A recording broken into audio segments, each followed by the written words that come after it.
या सगळ्याविषयी बोलण्याकरता मुंबईचे उपमहापौर संजय गाडी आपल्यासोबत जोडले गेलेले आहेत। नमस्कार गाडीजी।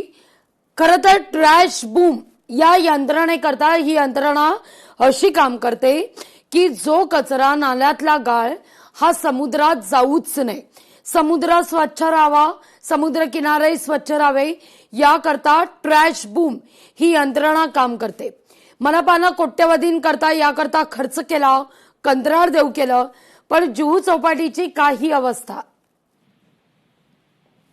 नाही। ही यंत्रणा आपल्याला सक्षम करावी लागेल, लावावी लागेल। आजही मी स्वतः ज्या वेळेला नाले सफाई पाहणी करायला गेलो होतो तर मोठ्या प्रमाणावरती नागरिकांनी प्लास्टिकचा, थर्माकोलचा, अगदी फर्निचर, अगदी एका सफेद नाल्यामध्ये रिक्षा टाकलेली होती, आपल्याला कंटेनर होते ते टाकले होते कचऱ्याचे।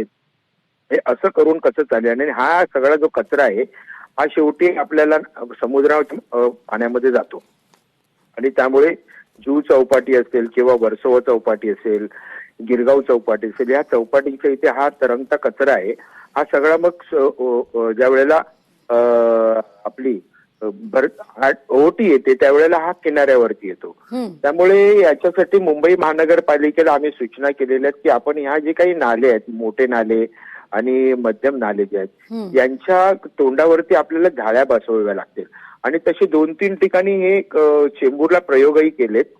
आमचे सहाय्यक आयुक्त तिथले आहेत त्यांनी आणि पर्जन्य जल वाहिनीच्या विभागाच्या अधिकाऱ्यांनी। त्यामुळे तिथे जो अडणारा कचरा आहे तो आपल्याला ताबडतोब जेव्हा जसं जसं जमा होईल तो आपल्याला काढावा लागेल। ही आपल्याला यंत्रणा सक्षम करणे गरजेचं आहे। त्यामुळे मग आपल्याला ह्या चौपाट्यांमध्ये कचरा किनाऱ्यावरती आढळला। अगदी संजयजी, पण मुद्दा हाच या ठिकाणी उपस्थित होतो, इतका खर्च करून आपण कंत्राट देतो, काम होणं हे गरजेचं असतं मॅडम। अजून कंत्राट याचं दिलेलं नाहीये, याचं कंत्राट द्यायला पाहिजे। आणि मुंबई भाजपाचे मुंबईचे अध्यक्ष जे आहेत त्यांनी देखील हे पत्र आयुक्तांनी महापौर मॅडमना दिलेलं आहे की अशा प्रकारच्या झाड्या आपण लावाव्यात। अगदी, पण या सगळ्या संदर्भात लवकरात लवकर यंत्रणा कार्यान्वित होण्याच्या दृष्टीनं मनपा स्वतःला काही टाइम बाउंड घालून देणार आहे की नाही? नक्की नक्की। आता ह्या कसं झालं तर 4 वर्षांच्या नंतर निवडणुका झाल्या। आज आता आमच्या 4 महिने संपतात, 5व्या महिन्यामध्ये आम्ही काम करतो।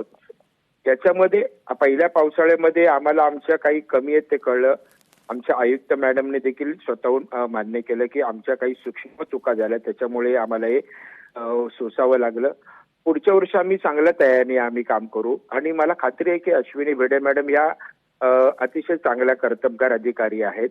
त्यांनी मेट्रोच्या मध्ये देखील खूप मोठी चांगली कामगिरी बजावलेली आहे। मेट्रो वुमन अचानक तुमचा सूर बदलतोय संजयजी। काही दिवसापूर्वी तुम्हीच होता ज्यांनी त्यांच्या राजीनाम्याची मागणी केलेली होती। बरोबर आहे, आता तुम्हीच म्हणताय कर्तबगार अधिकारी आहे।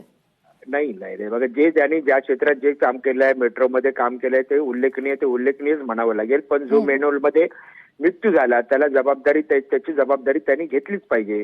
कारण त्यांनी त्या वेळेला जर निर्देश दिले असते तर त्या मनुष्याचा प्राण वाचला असता। जे चांगलं आहे ते चांगलं म्हणायला पाहिजे, जे वाईट आहे ते वाईट म्हणायला पाहिजे, असा माझा स्वभाव आहे मॅडम। त्यामुळे त्यांनी त्यांच्या पत्रकार परिषदेमध्ये जे सांगितलं की पुढच्या वर्षी आम्ही लवकर तयारी करू, म्हणजे झाडांच्या फांद्या कापण्याचं काम आहे, पावसाळ्यापूर्वीची जी कामं आहेत ही आम्ही आता साधारणतः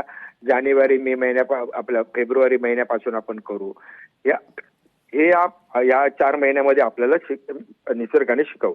अगदी धन्यवाद गाडीजी, आमच्याशी संवाद साधला त्याबद्दल। लोकशाही मराठी ऐका, पहा, जागरूक रहा।